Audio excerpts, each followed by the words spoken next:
I think that everyone at some point in their life should work in a fast food or retail job. Not to improve their work ethic or anything, but so that everyone knows what it's like to have that kind of job. They wouldn't work in fast food their whole lives, maybe just like for 6 months, just so they get a feel for it. So with that, let's talk about the time when I worked in fast food. I used to work at a very small local sandwich shop. I don't know if any of you guys heard of it. It's called sooubway.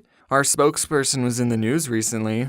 I don't know if you guys look at the news. Did you hear he got beat up in jail? I kind of want to meet the person who beat up Jared more than Jared. Not in person. We wouldn't meet in person, obviously. But like, he would be behind bars, and I would just look at the guy who beat up my spokesperson. How many people get to say that they beat up a fast food icon who is also a pedophile? Only one, and it's that guy. Okay, but seriously guys, working at Subway was probably one of the most easiest jobs out there. I don't know why I'm about to complain about it to you guys. We got free cookies. And you know the comic with the Subways in Hell? I was actually working at Subway when I made that comic. I just think it adds sort of a little bit of value to it. You see, the owners, who are husband and wife, can you believe it, of the Subway I worked at owned 2 stores. One of the Subway stores was in a Walmart on an Indian reservation, because we have those in Arizona, and the other Subway was the Subway I worked at. And since the Walmart store was always busy, the owners would spend 99% of their time at that store. So I didn't really have a boss most of the time. On the off chance the owners did show up, they would just pick up some food and then they would make sure I was making sandwiches the right way. And every time I made a sandwich in front of them,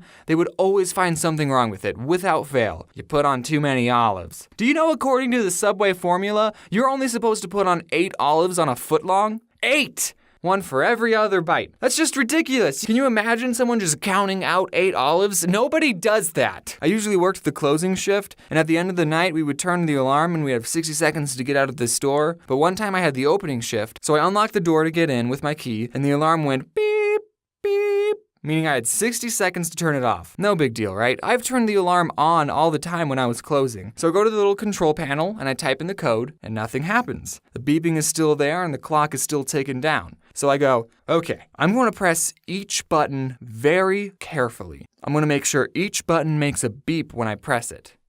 Beep, beep, beep. Nothing still happens. So I go, okay, I'm going to make sure to press each button very carefully. And I start thinking, did they change the passcode without telling me? Well, this is the only passcode I know, so we're just going to try it again. And I press each button very carefully. Beep, beep, beep. And it goes quiet.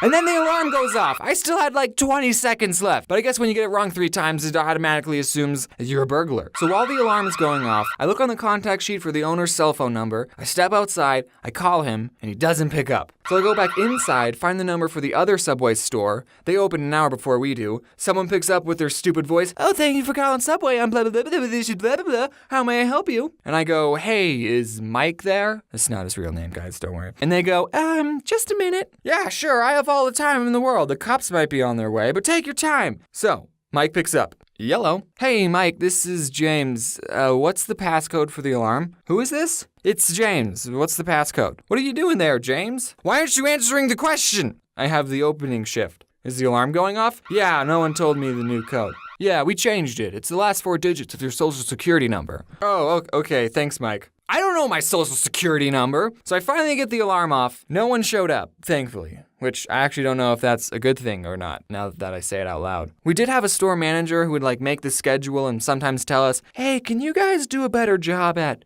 your job? But other than that, she was cool. She watches my videos and so do her little brothers. They're big fans. Shout out to Ivan and Andy. Those are the brothers. So get this, at Subway, you only work with one other person. Just you and them in an empty Subway for 5 hours. I mean, we weren't empty all the time. Okay? And when you're not making sandwiches, you have other stuff to do, like stocking the chips, or we had stuff to do. But okay, we did watch a lot of Netflix and do homework, so I mean, it was that other person you worked with would make or break your entire shift. It wasn't the annoying customers. I kind of got used to annoying customers. So I worked with a lot of crappy people. And I also worked with a lot of people who I would probably never become friends with except in a work setting. You see, you gotta understand the type of people who got jobs at Subway.